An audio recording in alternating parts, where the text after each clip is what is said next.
என் பெயர் ஆஞ்சல். என் கணவர் இறந்த பிறகு நான் என் ஜெதானி, கணவரின் அண்ணி, வீட்டில் வேலைக்காரியாக வேலை செய்து வந்தேன். காலம் கெட்டதாக இருக்கும்போது சொந்தக்காரர்களும் கூட துணை நிற்பதில்லை என்று சொல்வார்கள். என் விஷயத்திலும் அப்படி ஒரு சூழ்நிலைதான் நடந்து கொண்டிருந்தது. எனக்கு 10 வயதில் பிரியா என்ற ஒரு மகள் இருந்தாள். நான் என் மகளை உயிராக நேசித்தேன். என் ஜெதானியின் வீடு எங்கள் தெருவிலேயே சற்று தள்ளி இருந்தது. அந்த தெருவில் உள்ள மக்கள் என் ஜேட், கணவரின் அண்ணன் மற்றும் ஜெதானியைப் பற்றி மிகவும் பெருமையாக பேசுவார்கள். அவர்கள் மிகவும் மரியாதைக்குரிய மனிதர்கள் என்று சொல்வார்கள். ஆனால் அவர்கள் உண்மையிலேயே மரியாதைக்குரியவர்களாக இருந்தால் தங்கள் வீட்டுப் பெண்ணையே, குடும்பத்து மருமகளை தங்கள் வீட்டில் வேலைக்காரியாக ஏன் வைத்திருக்கிறார்கள் என்பதை யாரும் புரிந்து கொள்ளவில்லை. எப்படியும் இந்த நாட்களில் யாருடைய பாக்கெட் கனமாக இருக்கிறதோ மக்கள் அவர்கள் பேசும் மொழியைத்தான் பேசுகிறார்கள். நான் ஏழையாக, விதவையாக, ஆதரவற்றவளாக வாடகை வீட்டில் வசித்து வந்தேன். அதனால் எனக்கு ஆதரவாக நிற்க யாரும் இல்லை. நான் ஒரு திருடனின் மனைவி என்று மக்கள் சொல்வார்கள். வாழ்க்கையில் ஒருமுறை ஒருவருடைய சுபாவத்தில், நடத்தையில் கரை படிந்துவிட்டால் மக்கள் அவரை வாழ்நாள் முழுவதும் அவதூறு செய்து கொண்டே இருக்கிறார்கள். நீங்கள் எவ்வளவுதான் மாறினாலும் திருந்தினாலும் மக்கள் உங்கள் நல்ல குணங்கள் அனைத்தையும் மறந்துவிட்டு உங்கள் ஒரே ஒரு குறையை மட்டும் எப்போதும் நினைவில் வைத்திருப்பார்கள். அந்த ஒரு குறையை சுட்டிக்காட்டியே உங்கள் வாழ்நாள் முழுவதும் உங்களை அவமானப்படுத்திக் கொண்டே இருப்பார்கள். உண்மையில் என் கணவர் தனது இளமை பருவத்தில் கால் பதித்தபோது அவருக்கு சில கெட்ட சகவாசங்கள், தவறான நண்பர்கள் இருந்தன. அந்த தெருவிலுள்ள வீடுகளில் திருடும் கெட்டலடக்கும் பையன்களுடன் அவருக்கு நட்பு இருந்தது. மனிதன் இளமை பருவத்தின் வேகத்தில் இருக்கும்போது பல தவறான காரியங்களை செய்துவிடுகிறான். புகைப்பிடிப்பது, பெண்களை துரத்துவது என இன்னும் பல தவறான வேலைகளை செய்யத் தொடங்கிவிடுகிறான். என் கணவர் தனது இளமை பருவத்தில் பல தவறான காரியங்களை செய்திருந்தார் என்பதை நான் ஒப்புக்கொள்கிறேன். ஒரு நாள் அவர் அந்த தெருவில் உள்ள ஒரு வீட்டில் மற்ற பையன்களுடன் சேர்ந்து திருடினார். அப்போது அந்த வீட்டின் உரிமையாளர் அவர்களை கையும் களவுமாக பிடித்துவிட்டார். அதன் காரணமாக என் கணவரும் அவருடைய கூட்டாளிகளும் சிறைக்கு அனுப்பப்பட்டனர். அதில் ஒரு பையன் சம்பவ இடத்திலிருந்து தப்பியோடிவிட்டான். ஆனால் பிடிபட்ட மற்ற பையன்கள் அனைவரும் அந்த பையனின் பெயரையும் சொல்லிக் கொடுத்துவிட்டனர். இதன் காரணமாக என் ஜேட், மைத்துனர் மற்றும் மாமனாருக்கு பெரும் அவமானம் ஏற்பட்டது. என் மாமியார் பல வருடங்களுக்கு முன்பே இந்த உலகத்தை விட்டு பிரிந்து சென்றுவிட்டார். என் கணவருக்கு சகோதரிகள் யாரும் இல்லை. அப்பா மற்றும் ஒரு மூத்த அண்ணன் மட்டும்தான் இருந்தனர். என் ஜேட் என்னிடம், உன் கணவன் தன் வாழ்நாளில் ஒரு பைசா கூட சம்பாதித்ததே இல்லை, வாழ்க்கை முழுவதையும் ஊர் சுற்றியும் ஊதாரித்தனமாகவும் கழித்துவிட்டான் என்று கூறுவார். என் கணவர் மோஹித் தனது இளமை பருவத்தில் அப்படித்தான் இருந்தார். இந்த திருட்டுச் சம்பவத்தால் அவருடைய ஒட்டுமொத்த குடும்பத்திற்கும் பெரும் அவமானம் ஏற்பட்டது. மக்கள் அவருடைய தந்தைக்கு மிகுந்த மரியாதை அளித்து வந்தனர். என் மாமனாரின் பெயர் கரம்சந்த். ஆனால் அந்த தெருவில் உள்ள மக்கள் அவரை முகியாஜி, தலைவர் என்றுதான் அழைப்பார்கள்.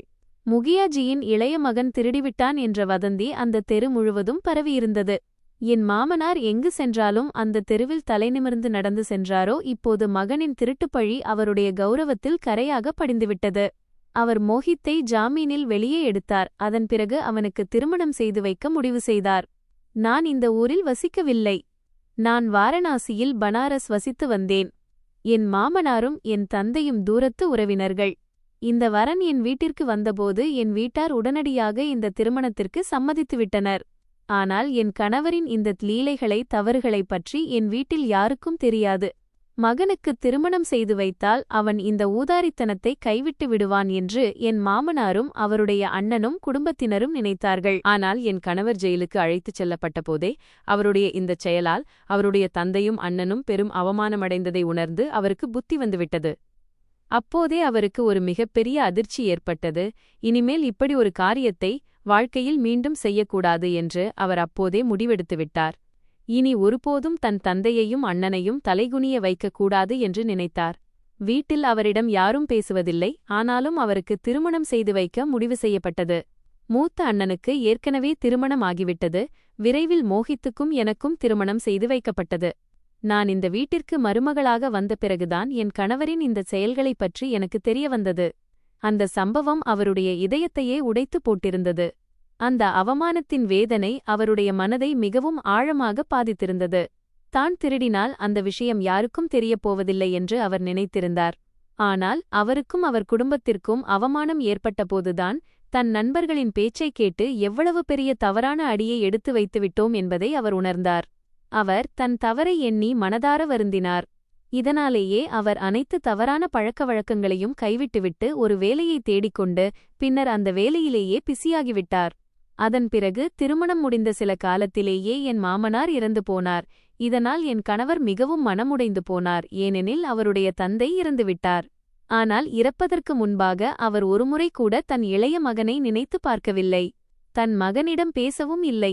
அவரை பொறுத்தவரை எல்லாமே அவருடைய மூத்த மகன்தான். என் கணவர் பலமுறை தன் தந்தையிடம் மன்னிப்பு கேட்க முயன்ற போதிலும் இதுதான் நிலைமை.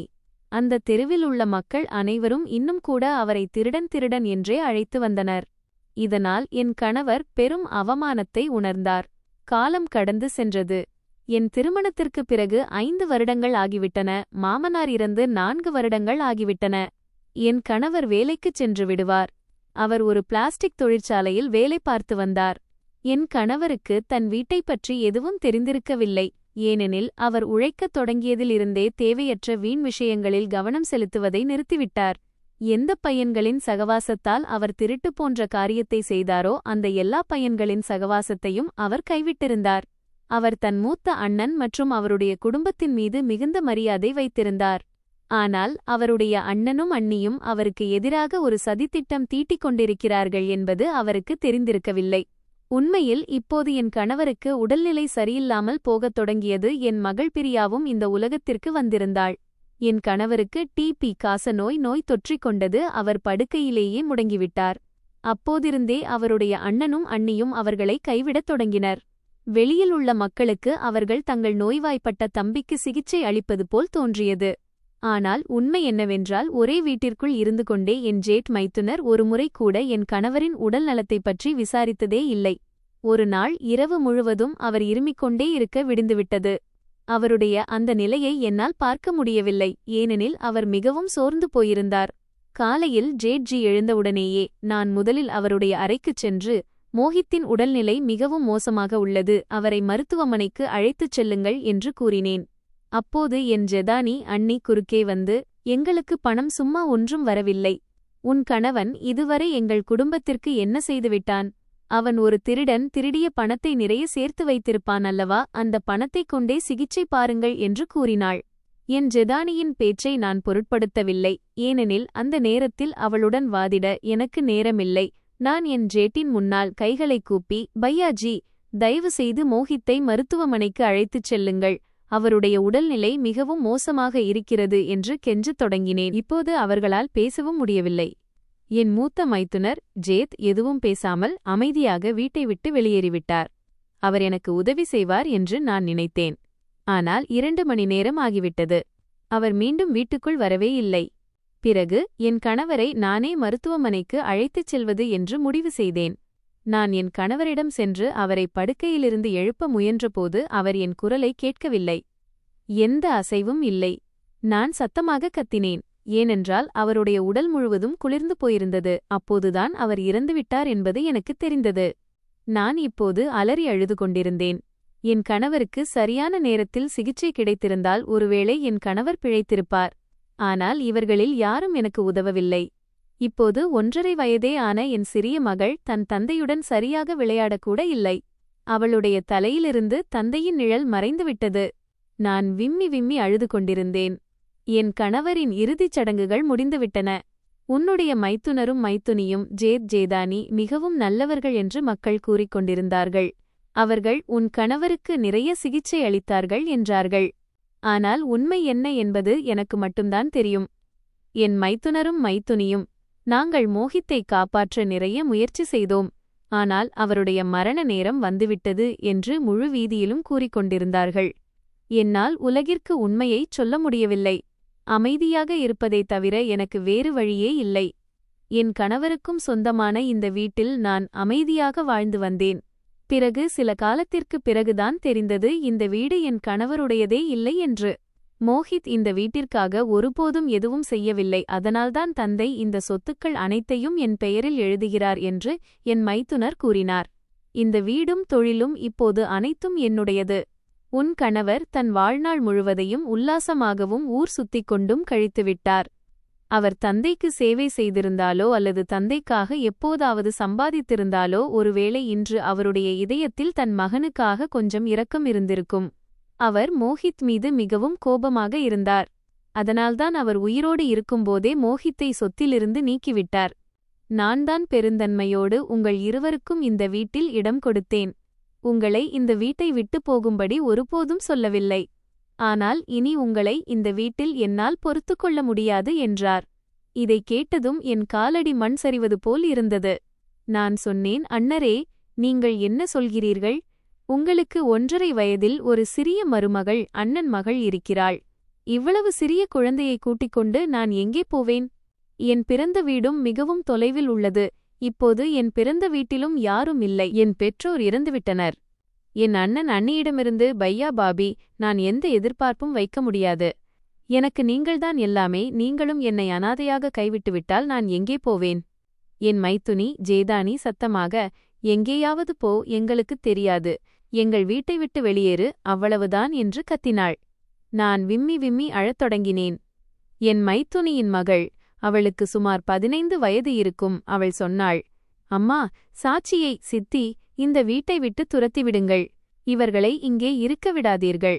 ஆனால் நான் அந்த தம்பதியரின் கால்களில் விழுந்தேன். விம்மி விம்மி அழுதுகொண்டே அவர்களிடம் சொன்னேன், என் சிறிய மகளின் மீது ஆணையாக இப்படி செய்யாதீர்கள். என்னை இந்த வீட்டை விட்டு துரத்தாதீர்கள். இது என் கணவருக்கும் சொந்தமானது. என் மைத்துனர் ஜேத் கூறத் தொடங்கினார், உன்னிடம் எத்தனை முறை சொல்வது இந்த வீட்டில் உன் கணவருக்கு எந்த உரிமையும் இல்லை என்று. அவன் ஒரு திருடன். இந்த விஷயத்தால் தந்தை மிகவும் கோபமாக இருந்தார். தன் இவ்வளவு கடின உழைப்பின் வருமானத்தில் தன் திருட்டு மகனுக்கும் உரிமை இருப்பதை அவரால் ஒருபோதும் சகித்துக்கொள்ள முடியவில்லை. நான் சொன்னேன், அப்படியானால் அண்ணரே, நான் இந்த வீட்டில் எப்படி ஒரு சிறிய அறையில் வாழ்கிறேனோ அதே அறையை மட்டும் எனக்கு கொடுத்துவிடுங்கள். நான் உங்களிடம் வேறு எதுவும் கேட்கவில்லை. உங்கள் முன்னால் கைகளை கூப்பி வேண்டுகிறேன்.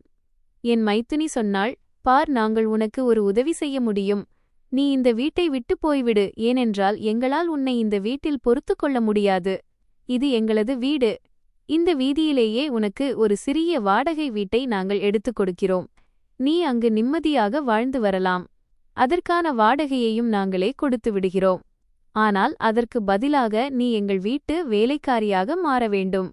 எங்கள் வேலைகள் அனைத்தையும் செய்ய வேண்டும். நாங்கள் சொல்வது போல் மட்டுமே நடக்க வேண்டும். அவர்கள் சொன்னதை கேட்டு என் காதுகளையே என்னால் நம்ப முடியவில்லை. இன்று என் சொந்த பந்தங்கள் மீதிருந்த முழு நம்பிக்கையும் போய்விட்டது. நான் ஒருமுறை என் மகளை கதையில் முதலில் மகள் என்றும் இங்கு இந்த வாக்கியத்தில் பேட்டா மகன் என்றும் உள்ளதால் சூழலின்படி குழந்தையை பார்த்து அவளது எதிர்காலத்தைப் பற்றி யோசித்தேன். பிறகு அவர்களிடம், சரி, அப்படியே இருக்கட்டும், அதுவே நல்லது என்று கூறிவிட்டேன்.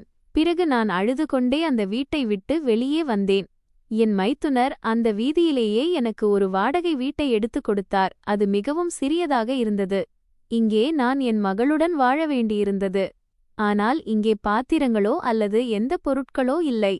நான் அந்த வீட்டின் சுவர்களைப் பார்த்து விம்மி விம்மி அழுது கொண்டிருந்தேன். என் தலையெழுத்தை நினைத்து வருத்தப்பட்டுக் கொண்டிருந்தேன். இறைவனிடமும் முறையிட்டுக் கொண்டிருந்தேன். என் கணவரின் மரணத்திற்கான தண்டனை எனக்கு கிடைக்கும் அளவுக்கு என் தலையெழுத்து இவ்வளவு மோசமானதா? என் கணவர் இறந்திருக்காவிட்டால் ஒருவேளை என் வாழ்க்கை இப்படி இருந்திருக்காது. அவர் எதற்கும் தகுதியற்றவராக இருந்திருக்கலாம். ஆனால் தன் கடின உழைப்பின் வருமானத்தில் எங்களுக்கு இருவேளை உணவாவது மரியாதையுடன் கொடுத்து கொண்டிருந்தார். ஆனால் அவர் மறைந்த பிறகு அவருடைய சொந்தங்களே என் ஒவ்வொரு நாளையும் நரகமாக்கிவிட்டார்கள். இந்த வீட்டில் என் மைத்துனர் எனக்கு கொஞ்சம் மளிகைப் பொருட்களை வாங்கித் தந்திருந்தார். மக்கள் பார்வையில் நல்லவராக தெரிவதற்காகவே அவர் அப்படிச் செய்தார். மேலும் இந்த முறை அவர் எப்படியும் மேயர் சபை உறுப்பினராக பார்ஷத் மக்கள் மனதை வென்று இந்த வீதி மக்களின் வாக்குகளை பெற விரும்பினார். நான் அமைதியாக அனைத்தையும் சகித்துக் கொண்டிருந்தேன். நான் என் மைத்துனி வீட்டில் வேலைக்காரியாக வேலை செய்யத் தொடங்கினேன். என் மகளையும் என்னுடன் அங்கு அழைத்துச் செல்வேன். மக்கள் அவர்கள் என்னை நன்றாக பார்த்துக் கொள்வதாக நினைத்தார்கள். மேலும் அந்த வீதியிலும் நான் என் சொந்த விருப்பத்தில்தான் அந்த வீட்டை விட்டு வெளியேறினேன். என் சொந்த விருப்பத்தில்தான் வாடகை வீட்டில் இருக்கிறேன். ஏனென்றால் அந்த வீட்டில் இருந்தால் எனக்கு என் கணவரின் நினைவு வருகிறது என்று கூறிவிட்டார்கள். இருந்தாலும் நான் நாள் முழுவதையும் அங்குதான் கழித்தேன். இந்த மனிதர்களின் அடிமை வேலைகள் அனைத்தையும் செய்தேன். தேர்தல் நாட்கள் நெருங்கிக் கொண்டிருந்தன. அதனால் என் மைத்துனர் வீதி மக்களுக்கு பெரிய தாராளவாதியாக மாறிக்கொண்டிருந்தார். பல நாட்கள் ஆகிவிட்டன, நானும் என் மகளும் ஒழுங்கான உணவை கூட சாப்பிடவில்லை. இங்கே என் மைத்துனர் வீட்டு வேலைகளை செய்வதற்காக இன்னும் 1-2 வேலைக்காரர்களை சேர்த்திருந்தார். இப்போது என் வேலைப்பளு கொஞ்சம் குறைந்திருந்தது. ஏனென்றால் இப்போது என் மைத்துனிக்கும் ஜேதானி சற்றும் ஓய்வு கிடைப்பதே இல்லை. அவளும் தன் வேலைகள் அனைத்தையும் வேலைக்காரர்களைக் கொண்டே செய்ய வைப்பாள். அன்று காலை எழுந்து நான் என் மூத்த மைத்துனியின் ஜெதானி வீட்டிற்கு வேலை செய்வதற்காகச் சென்றபோது என் மூத்த மைத்துனர் ஜேத் ஏழை மக்களுக்கு உணவும் ஆடைகளும் வழங்குவதைக் கண்டேன். நான் அமைதியாக வீட்டிற்குள் சென்று என் வேலையில் மூழ்கிவிட்டேன். நான் மாலையில் வீட்டிற்கு வருவதற்காக அங்கிருந்து கிளம்பத் தொடங்கியபோது என் மூத்த மைத்துனி என்னை சத்தம் போட்டு கூப்பிட்டாள். இங்கே வா ஆஞ்சல் என்றாள். நான் அவள் முன்னால் போய் நின்றேன். நான் சொல்லுங்கள் அண்ணி என்றேன். அப்போது அவள் எனக்கு ஒரு சாப்பாட்டு டப்பாவை கொடுத்து, இந்த உணவை எடுத்துக்கொண்டு போய் உன் மகள் பிரியாவிடம் கொடுத்துவிடு. அவளுக்கு ஊட்டிவிடு. நீதான் இங்கே சாப்பிட்டு விட்டாயே என்றாள். நான் சரி அண்ணி என்று கூறினேன். நான் அந்த உணவை எடுத்துக்கொண்டு மகிழ்ச்சியோடு வீட்டிற்கு வந்தபோது என் மகள் பசியால் வாடிக்கொண்டிருப்பதை பார்த்தேன். அவள் எனக்காக காத்து கொண்டிருந்தாள். அம்மா, எனக்கு பயங்கர பசி எடுக்கிறது என்றாள். நான், மகளே, கவலைப்படாதே, நான் உனக்காக உணவு கொண்டு வந்திருக்கிறேன். இப்பொழுதே உனக்கு உணவு பரிமாறுகிறேன் என்றேன். நான் உடனடியாக உணவை தட்டில் வைத்தேன். அது கத்திரிக்காய் கூட்டு மற்றும் சாதம். நான் உணவைத் தொட்டு பார்த்தபோது அது எனக்கு பழசானதாக வாசி தோன்றியது. என் வயிறோ நிறைந்திருந்தது. இன்று எங்களைப் போன்ற வேலைக்காரர்களுக்கு மைத்துனி வீட்டிலேயே உணவளித்திருந்தார். சூடுபடுத்தி பிரியாவிடம் கொடுத்தால் பழசான உணவும் புதியது போல் இருக்கும் என்று நான் நினைத்தேன். அதனால் நான் அதை நன்றாக சூடுபடுத்திவிட்டு பிறகு பிரியாவிடம் கொடுத்தேன். பிரியா வயிறு நிறைய சாப்பிட்டுவிட்டு தூங்கிவிட்டாள். பிறகு நானும் படுக்கையில் தூங்குவதற்காக படுத்துக்கொண்டேன். சோர்வின் காரணமாக எனக்கு தூக்கம் வரவில்லை. அப்போது திடீரென்று வீட்டின் கதவு தட்டப்படும் சத்தம் கேட்டது. நான் கடிகாரத்தை பார்த்தபோது இரவு நண்பகல் 12:15 மணி ஆகிக் கொண்டிருந்தது. நான் கதவை திறந்தவுடனேயே ஒரு ஆண் என் வீட்டு வாசலில் நின்று கொண்டிருப்பதை பார்த்தேன். பட்டு போன்ற தலைமுடி, வாசனை திரவியத்தின் பெர்ஃப்யூம், நறுமணம் மற்றும் ஒரு தரமான ஸ்டாண்டர்ட் ஜீன்ஸ் ஷர்ட் அணிந்திருந்தார். இவரை எனக்கு நன்றாகத் தெரியும். இவர் என் மூத்த மைத்துனரின் நண்பர். வயதிலும் என் மைத்துனரின் வயதை ஒத்தவராகத்தான் இருப்பார். ஆனால் மிகவும் பணக்கார மனிதர். அவருடைய கை என் மைத்துனரின் தலைமேல் இருந்தது. அவரது ஆதரவு இருந்தது. அதனால்தான் என் மைத்துனருக்கு இந்த தேர்தலில் நாம் நிச்சயம் வெற்றி பெறுவோம் என்ற முழு நம்பிக்கை இருந்தது. இவர் அடிக்கடி என் மைத்துனியின் வீட்டிற்கும் வருவதுண்டு. அங்கேயும் என்னை ஒரு விசித்திரமான பார்வையால் பார்ப்பார். ஆனால் நான் ஒருபோதும் இவருக்கு இடம் கொடுத்ததே இல்லை. ஆனால் இன்றோ அவர் எல்லையை தாண்டிவிட்டார். இரவு நண்பகல் 12:15 மணிக்கு அவர் என் வீட்டு வாசலில் நின்று கொண்டிருந்தார். நான், சொல்லுங்கள், என்ன வேலை என்றேன். அவர் புன்னகைத்துக் கொண்டே, நான் உங்களை பாராட்டுவதற்காக வந்திருக்கிறேன். ஆஞ்சல் அவர்களே, நீங்கள் நாளுக்கு நாள் அழகு கூடிக்கொண்டே போகிறீர்கள். உங்களிடம் பேச வேண்டும் என்று தோன்றியது. உங்களை பார்க்க வேண்டும் என்று தோன்றியது. அதனால் வந்துவிட்டேன் என்றார். அவர் என் மீது ஏன் இவ்வளவு அக்கறை காட்டுகிறார் என்று எனக்கு புரியவில்லை. நான், வெட்கப்படுங்கள். இந்த நேரத்தில் யாராவது உங்களை என் வீட்டு வாசலில் பார்த்துவிட்டால் எனக்கு அவப்பெயர் ஏற்படும் என்றேன். அதற்கு அவர், உனக்கு அவப்பெயர் ஏற்படுமோ என்ற பயம் இவ்வளவு இருந்தால் நீ என் பேச்சைக் கேள். இந்தா என் மொபைல் நம்பர். அரை மணி நேரம் கழித்து எனக்கு ஃபோன் செய். உன்னிடம் ஒரு சிறிய மொபைல் இருக்கிறது என்று எனக்கு தெரியும். நான் உன் அழைப்பிற்காக காத்திருப்பேன் என்றார். இந்த டிஸ்இன்டிகிரேஷன் மனிதர் என்னிடம் என்ன எதிர்பார்க்கிறார் என்று எனக்கு புரியவில்லை. அவருடைய பெயர் அனந்த். அவர் தன் எண்களை என்னிடம் கொடுத்துவிட்டு என் வீட்டு வாசலிலிருந்து திரும்பிச் சென்று விட்டார். நான் அவருக்கு ஃபோன் செய்யவில்லை. கதவை நன்றாக பூட்டிவிட்டு என் படுக்கைக்கு வந்து படுத்துக்கொண்டேன். என் வாழ்க்கையில் இன்னும் என்னென்ன சோதனைகள் வரவிருக்கின்றனவோ என்று யோசிக்கத் தொடங்கினேன். சிறிது நேரம் கழிந்ததும் என் மொபைல் ஒலிக்கத் தொடங்கியது. நான் திரையை பார்த்தபோது ஒரு புதிய எண்ணிலிருந்து அழைப்பு வந்திருந்தது. என் இதயம் நடுங்கியது. நான் அழைப்பை ஏற்கவில்லை. ஆனால் மொபைல் மீண்டும் மீண்டும் ஒலித்துக்கொண்டே இருந்தது. பிறகு எரிச்சலடைந்து நான் அழைப்பை ஏற்றேன். அடுத்த குரலைக் கேட்டு என் ஹோஸ் பறந்துவிட்டது. அதிர்ச்சியடைந்தேன். அது அனந்துதான் பேசிக்கொண்டிருந்தார். அவர், நான் நீண்ட நேரமாக உன் அழைப்பிற்காக காத்திருக்கிறேன். நீ எனக்கு ஃபோன் செய்யவில்லை. அதனால்தான் வேறு வழியின்றி நான் உனக்கு ஃபோன் செய்ய வேண்டியதாயிற்று என்றார். நான் ஆச்சரியமடைந்தேன்.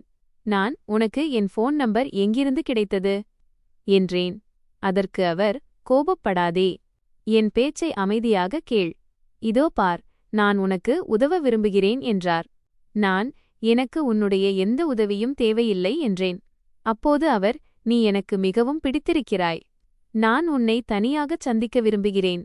நீ என் பேச்சை கேட்டால் மட்டும் போதும். ஒரு இரவு என்னை சந்தோஷப்படுத்து.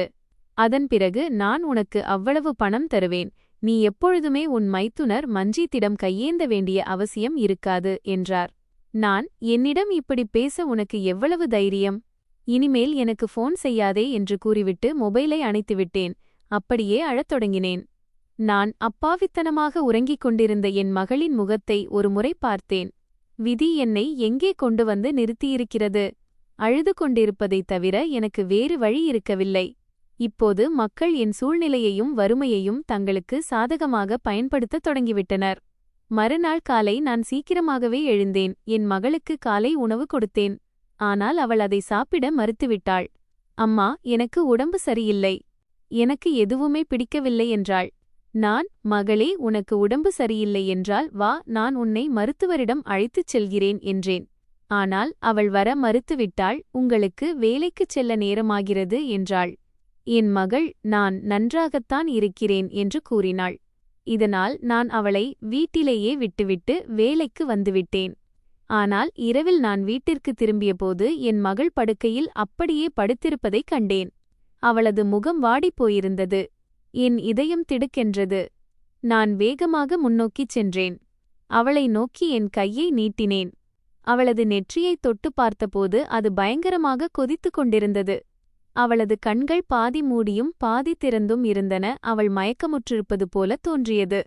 நான் சத்தமாக, எழுந்திரு மகளே, கண்களைத் திற, நான் வந்துவிட்டேன் என்றேன். ஆனால் அவளால் ஒருமுறை கூட திரும்பி என்னை பார்க்க முடியவில்லை. நான் வேறு எதையும் யோசிக்காமல் என் மகளைத் தூக்கிக் கொண்டு அவளை என் நெஞ்சோடு அணைத்தபடி வெளியே ஓடினேன். வீட்டை விட்டு வெளியேறியவுடனே எனக்கு ஒரு ரிக்ஷா கிடைத்தது. அதில் அமர்ந்து நான் பிரியாவை அழைத்துக் கொண்டு மருத்துவமனைக்குச் சென்றேன். பிரியா அவசர சிகிச்சை பிரிவில் எமர்ஜென்சி வார்டு அனுமதிக்கப்பட்டாள். மருத்துவர் அவளை பரிசோதித்தார். அவளுக்கு சில சோதனைகள், டெஸ்டுகள் செய்யப்பட்டன. சில மணிநேரங்களுக்குப் பிறகு சோதனைகளின் முடிவுகள் வந்தபோது மருத்துவர் என்னை அழைத்து, இதோ பாருங்கள், உங்கள் மகளுக்கு ஃபுட் பாய்சன், உணவு நச்சு ஆகிவிட்டது. உடல் முழுவதும் இன்ஃபெக்ஷன் தொற்று பரவியிருக்கிறது. நீங்கள் அவளுக்கு நிச்சயம் கெட்டுப்போன உணவை ஊட்டியிருக்கிறீர்கள். ஏறக்குறைய 7 முதல் 8 வரை நாட்கள் பழமையான உணவை சாப்பிட்டதால் அவளது உடலில் இப்படிப்பட்ட தொற்று ஏற்பட்டிருக்கிறது என்றார். மருத்துவர் சொன்னதைக் கேட்டு என் காலடியிலிருந்து பூமி நழுவுவது போல் இருந்தது. அந்த உணவை நான் என் மைத்துனியின் வீட்டிலிருந்துதான் கொண்டு வந்தேன் என்பது எனக்கு நினைவுக்கு வந்தது. அதே உணவைத்தான் நான் என் மகளுக்கு கொடுத்திருந்தேன். இதை அறிந்ததும் என் கால்களின் பலம் அனைத்தும் போய்விட்டது. நான் என் தலையை பிடித்துக் கொண்டேன்.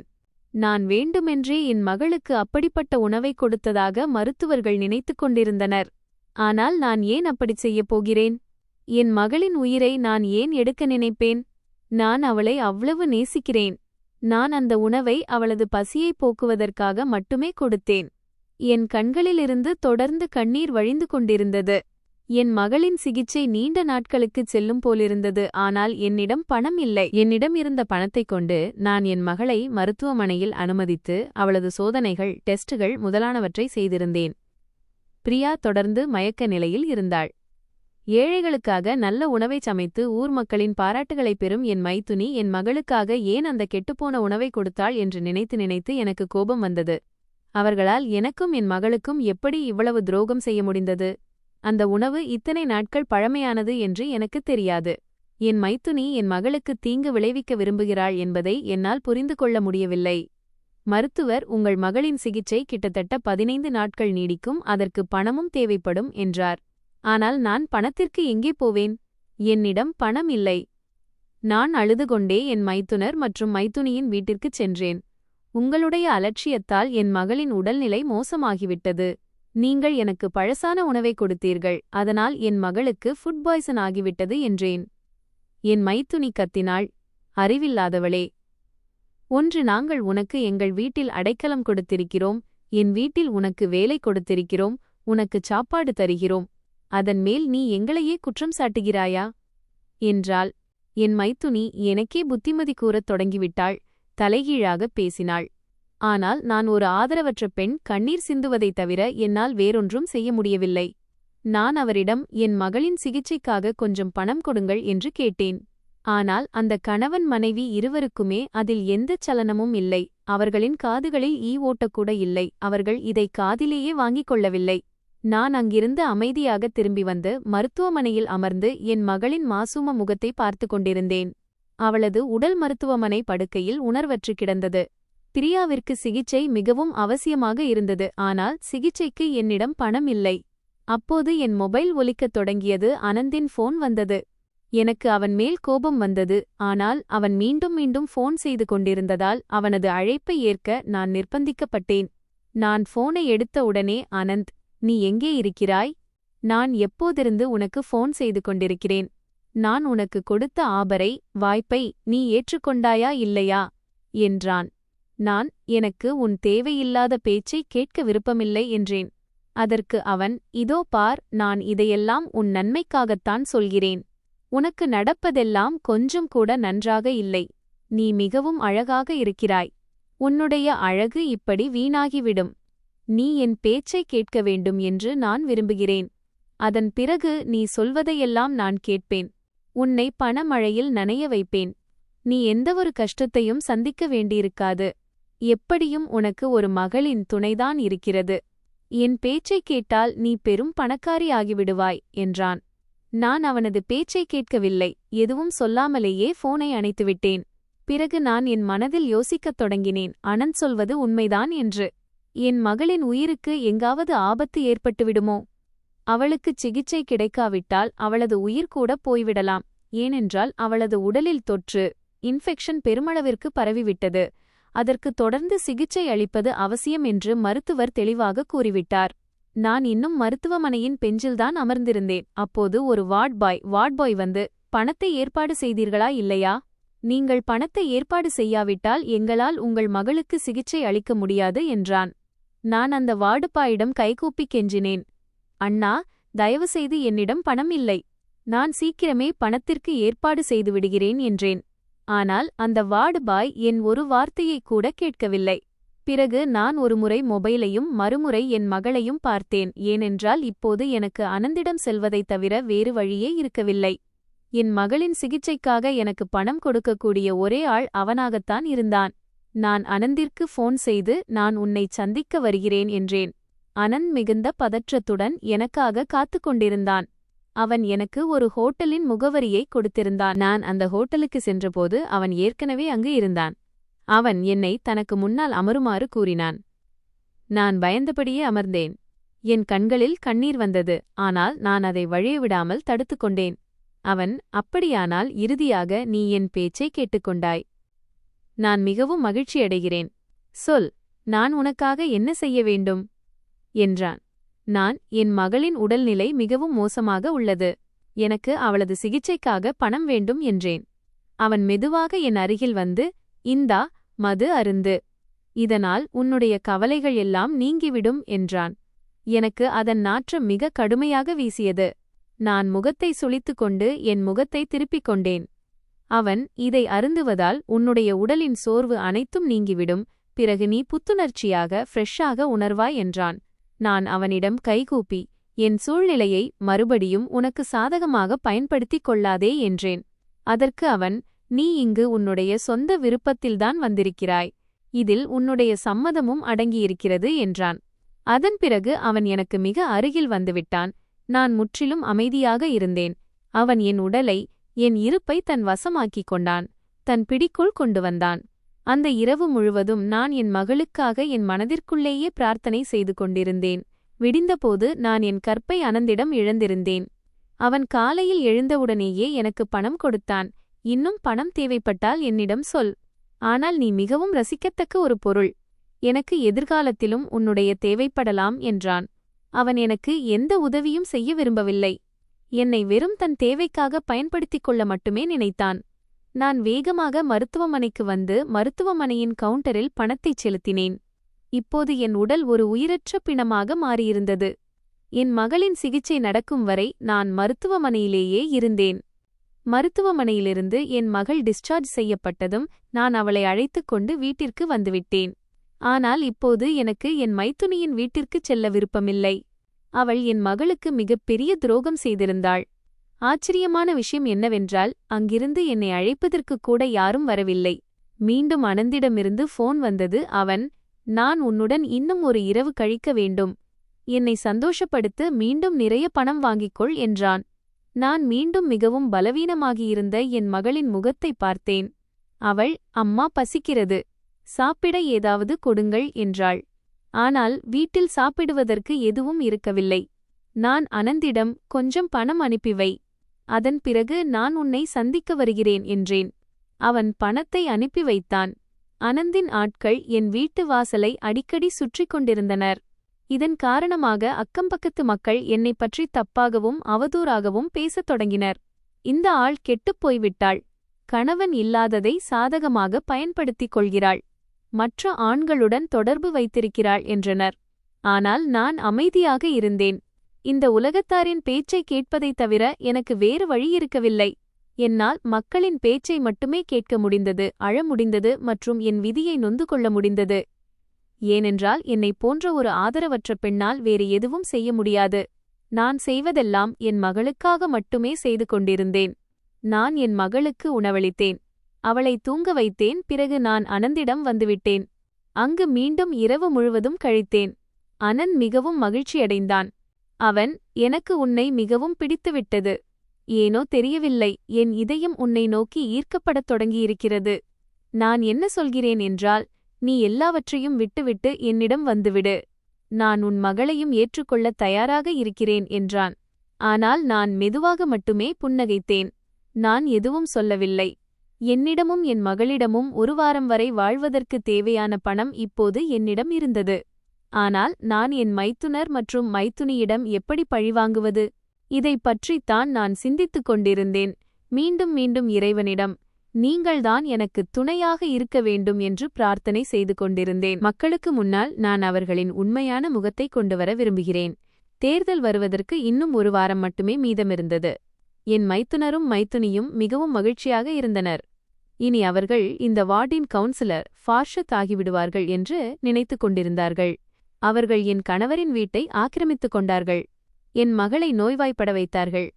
என்னை அவர்களின் வீட்டு வேலைக்காரியாக மாற்றிக்கொண்டார்கள். நான் வீட்டை விட்டு வெளியே சென்றால், கெட்டுப்போன பெண் போகிறாள் என்று அக்கம்பக்கத்து மக்கள் கூறுவார்கள். இவள் கணவன் எப்படியிருந்தானோ அப்படியேதான் இவளும் இருக்கிறாள், இவள் மகளும் இவர்களைப் போலத்தான் போவாள் என்றார்கள். இதை கேட்டபோது யாரோ என் ஆன்மாவை தாக்கியது போல் எனக்கு தோன்றியது. இப்போது நான் ஒவ்வொரு இரவும் அனந்திடம் சென்று கொண்டிருந்தேன். அவன் எனக்கு என் மகளின் வாழ்க்கைக்கும் என் வாழ்க்கைக்கும் போதுமான அளவு பணம் கொடுத்து கொண்டிருந்தான். ஆனால் இதெல்லாம் எவ்வளவு நாட்களுக்கு நீடிக்கும்? நான் இவர்களிடமிருந்து என்றென்றும் விடுபட விரும்புகிறேன். ஆனால் எப்படி? நீ எப்போதும் என்னுடனேயே இருந்துவிடு என்று அனந்த் கூறுவான். ஆனால் எனக்கு அந்த மனிதனின் நிழலைக் கண்டாலே வெறுப்பாக இருந்தது. நான் அவனிடம் வெறும் பணத்திற்காக மட்டுமே சென்று கொண்டிருந்தேன். அக்கம்பக்கத்து மக்கள் என்னை பற்றி தப்பாக பேசினார்கள். என் மைத்துனர் மற்றும் மைத்துனியை நல்லவர்கள் என்று கூறினார்கள். ஆனால் உண்மை வேறு மாதிரியாக இருந்தது. பல நாட்கள் ஆகிவிட்டன. நான் என் மைத்துனியின் வீட்டிற்குச் செல்லவே இல்லை. அவள் மீண்டும் மீண்டும் ஒரு வேலைக்காரியின் மூலமாக என்னை அழைப்பதற்கு ஆள் அனுப்பிக் கொண்டிருந்தாள். நான் அப்படியும் அங்கு செல்லவில்லை. நான் என் கற்பையே விலையாக பேசிவிட்ட பிறகு இனி அவர்களின் எச்சிலில் வாழ வேண்டிய அவசியம் எனக்கு இருக்கவில்லை. எனக்கு நீதி வழங்குங்கள், இந்த பெரிய துயரத்திலிருந்து என்னை விடுவியுங்கள். நான் என் உடலை இன்னொருவனுக்கு கொடுக்க விரும்பவில்லை, என் மகளை பசியோடும் நோயோடும் பார்க்க விரும்பவில்லை என்று இறைவனிடம் மட்டுமே என்னால் பிரார்த்தனை செய்ய முடிந்தது. என் பகலும் இரவும் பிரார்த்தனையிலேயே கழிந்து கொண்டிருந்தன. நான் என் மகளை கவனித்துக் கொள்வேன். இரவில் அனந்தின் படுக்கையை அலங்கரிக்கும் பொருளாக மாறுவேன். காலையில் என் வீட்டிற்கு திரும்பி வந்து மகளுக்குச் சாப்பிட ஏதாவது கொண்டு வருவேன். இது மட்டும்தான் என் வாழ்க்கையாக இருந்தது. ஒரு நாள் இறைவன் என் பிரார்த்தனையை ஏற்றுக்கொண்டார். அந்த வீட்டின் வேலைக்காரி ஒருத்தி என்னிடம் வந்தபோது அவள் என்னை அழைப்பதற்காகத்தான் வந்திருப்பாள் என்று நான் நினைத்தேன். ஆனால் அவள் என்னிடம், நான் உன்னுடைய ஒரு பெரிய பிரச்சனையை தீர்ப்பதற்காக வந்திருக்கிறேன். உன்னிடம் உன் மைத்துனியின் உண்மையான முகத்தை மக்களுக்கு முன்னால் கொண்டு வருவதற்கான ஒரு ஆதாரம் என்னிடம் இருக்கிறது என்று கூறியபோது நான் திடுக்கிட்டேன். நான் என்ன உண்மை என்று கேட்டேன். அதற்கு அவள், அன்று எஜமானி உன் மகளுக்காக உனக்கு உணவு கொடுத்தாளே, அன்று என் மகளும் என்னுடன் அங்கு வந்திருந்தாள். அவள் சமையலறையில்தான் இருந்தாள். அவள் மொபைல் பயன்படுத்திக் கொண்டே விளையாட்டாக சமையலறையை வீடியோ எடுத்துக் கொண்டிருந்தாள். இதோ பார் என்று கூறி தன் மொபைலில் அந்த வீடியோவை எனக்கு போட்டுக் காட்டினாள். அது ஒரு சிறிய மொபைல். அதில் வேலைக்காரி கஞ்சன் என் மைத்துனியின் சமையலறை வீடியோவை எனக்கு காட்டிக் கொண்டிருந்தாள். என் மைத்துனி சமையலறைக்குள் நுழைந்து ஃப்ரிட்ஜை திறந்து அதிலிருந்து 7 நாட்கள் பழமையான உணவை வெளியே எடுத்து, இந்த உணவை இன்று நான் அந்த கஞ்சனிடம் கொடுப்பேன். அந்த மூதேவி தன் மகளுக்கு ஊட்டி விடுவாள். எப்படியும் இந்த உணவு பல நாட்களாக ஃப்ரிட்ஜில் அழுகிக் கொண்டிருக்கிறது. இந்த தாயும் மகளும் எப்படியாவது செத்தொழிந்து போக வேண்டும். இவர்களிடமிருந்து நமக்கு விடுதலை கிடைக்க வேண்டும் என்றுதான் நான் விரும்புகிறேன் என்று கூறுவது அதில் இருந்தது. அந்த சிறிய மொபைலில் இருந்த வீடியோ அவ்வளவு தெளிவாக இல்லை. அதில் என் மைத்துனியின் முகம் தெளிவாக தெரியவில்லை. ஆனால் அவளது குரல் மிகத் தெளிவாக கேட்டது. இந்த முறை என் கண்கள் பேசத் தொடங்கின. நீண்ட நாட்களாக அமைதிக்கு இடையில் மறைந்திருந்த வலியை தாங்கத் தயாராக இருந்த உண்மையின் தீபம் அது. என் கண்களில் கண்ணீர் வந்தது. ஆனால் உதடுகளில் நிம்மதியின் ஒரு அலை வீசியது. அந்த வேலைக்காரி எனக்கு ஒரு அறிவுரை, அட்வைஸ் கூறினாள். நீ இந்த வீடியோவை சமூக ஊடகங்களில் சோஷியல் மீடியா பதிவேற்றம் செய்துவிடு. இதனால் உன் மைத்துனரும் மைத்துனியும் எப்படிப்பட்டவர்கள் என்று இந்த உலகத்திற்கே தெரிந்துவிடும். இந்த வார்டின் கவுன்சிலர் ஆக விரும்பும் இவர்கள் தன் சொந்த உறவினர்களிடமே இப்படிப்பட்ட முறையில் நடந்து கொள்கிறார்கள் என்றால் இந்த வார்டு மக்களின் வாக்குகளைப் பெற்ற பிறகு மக்களின் நிலைமையை என்ன செய்வார்கள்? மற்றவர்களின் நம்பிக்கையை உடைக்கும் ஒருவன் நம் வார்டின் பிரதிநிதியாக, மேயராக இருக்கக்கூடாது என்றாள். நான் அமைதியாக இந்த வீடியோவை உனக்கு காட்டுவதற்காக கொண்டு வந்திருக்கிறேன்.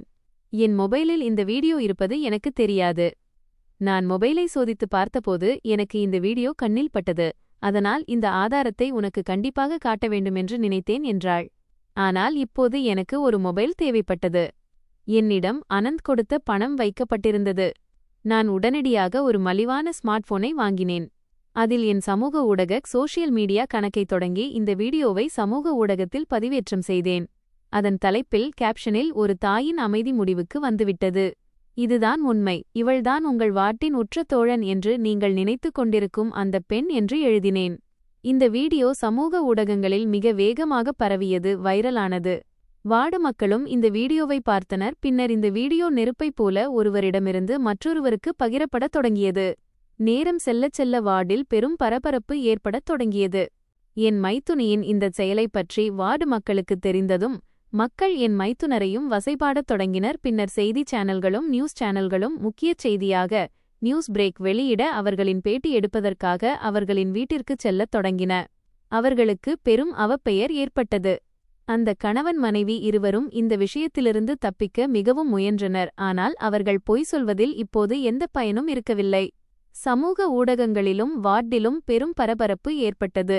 சில செய்தி நிருபர்கள், நியூஸ் ரிப்போர்ட்டர்கள் என் மைத்துனியின் வீட்டிற்கு அவர்களின் முகத்திற்கு நேரே கேமராவை கொண்டு சென்றுவிட்டனர். அவர்களின் முகத்தில் முதல் முறையாக ஒரு அதிர்ச்சி தெரிந்தது. அது ஒருபோதும் பதில் சொல்லத் தெரியாதவர்களின் முகத்தில் மட்டுமே வரக்கூடியது. இந்த கணவன் மனைவி இருவரையும் காவலில் ஹிதாராசத் எடுக்க வேண்டும் என்று மக்கள் குரல் எழுப்பினர். போலீசாரும் வந்தனர். என் மைத்துனர் மற்றும் மைத்துனிக்கு பெரும் அசிங்கம் ஏற்பட்டது. நான் அவர்களுக்கு அவர்கள் செய்த பாவத்திற்கான தண்டனையை கொடுக்க மட்டுமே விரும்பினேன். அவர்களிடமிருந்து எனக்கு எதுவும் தேவையில்லை. அது இந்த வீடியோவின் மூலம் அவர்களுக்கு கிடைத்துவிட்டது. வார்டு மக்கள் பெரும் போராட்டம் நடத்தினர். இவர்கள் இருவரையும் தேர்தலில் நிற்க வைக்கக்கூடாது என்று அவர்கள் கூறினர். அவர்கள் இருவர் மீதும் சட்டப்பூர்வமான நடவடிக்கையும் எடுக்கப்பட்டது. என் வீடியோ சமூக ஊடகங்களுக்குச் சென்று என் மீது நடத்தப்பட்ட அநீதிக்குச் சாட்சியாக மாறியது. சட்டமும் அதிர்ந்து போனது. அவர்களுக்கு எதிராக வழக்குகள் பதிவு செய்யப்பட்டன. பின்னர் அவர்களின் மற்ற உண்மைகளைப் பற்றியும் தெரியவந்தது. அதாவது அவர்கள் வாக்குகளைப் பெறுவதற்காக வார்டின் சில மக்களுக்கு முன்பே பணம் கொடுத்திருந்தனர். அவர்களின் இந்த வழக்கிற்கு திடீரென்று முக்கியத்துவம் கிடைக்கத் தொடங்கியது. போலீசார் என் மைத்துனரின் வீட்டிற்குச் சென்று சோதனை ரைடு நடத்தி அவர்களிடம் விசாரணை செய்யத் தொடங்கினர்.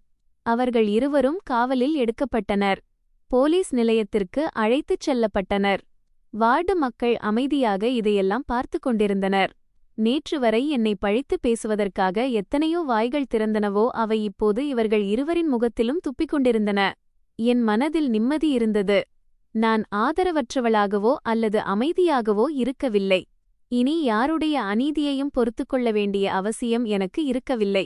நான் என் மகளை அழைத்துக்கொண்டு இங்கிருந்து வெகுதூரம் சென்றுவிட வேண்டுமென்று முடிவு செய்தேன். பின்னர் நான் அப்படியே செய்தேன்.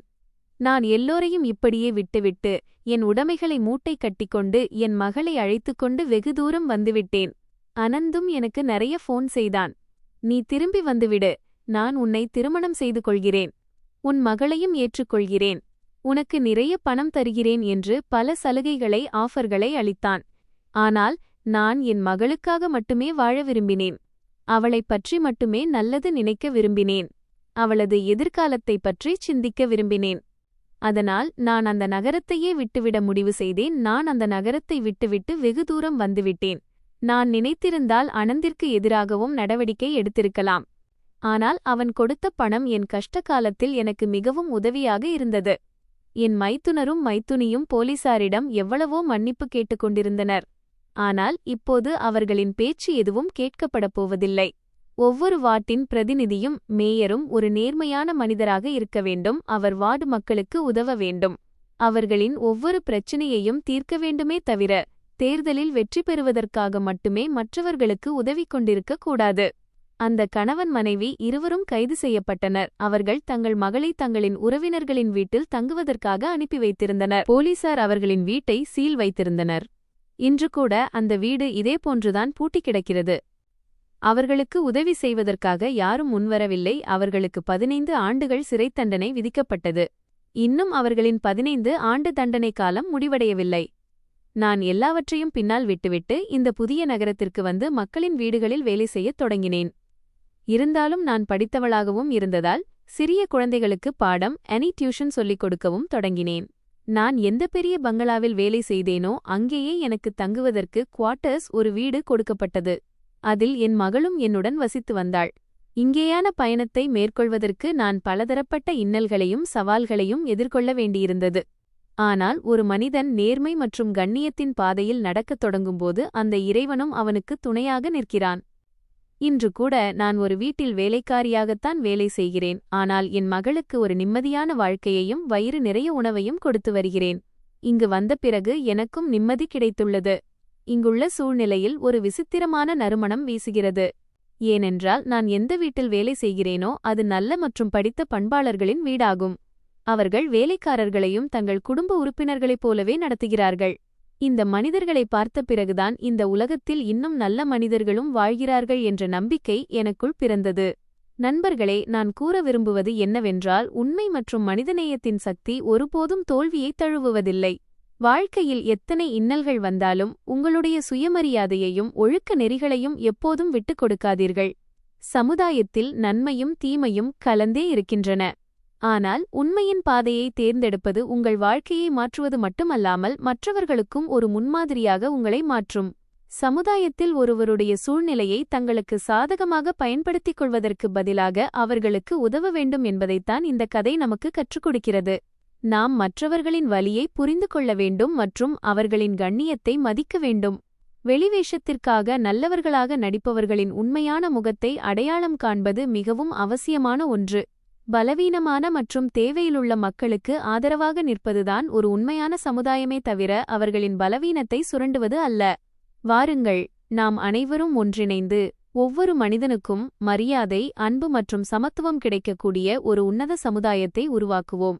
நண்பர்களே, எங்கள் கதை உங்களுக்கு பிடித்திருக்கும் என்று நம்புகிறேன்.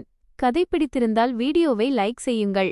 சேனலுக்கு புதியவராக இருந்தால் சேனலை சப்ஸ்கிரைப் செய்யுங்கள். மறக்காமல் நோட்டிஃபிகேஷன் பெல்லையும் அழுத்துங்கள். அப்பொழுதுதான் அடுத்தடுத்த அப்டேட்கள் உங்களை முதலில் வந்தடையும்.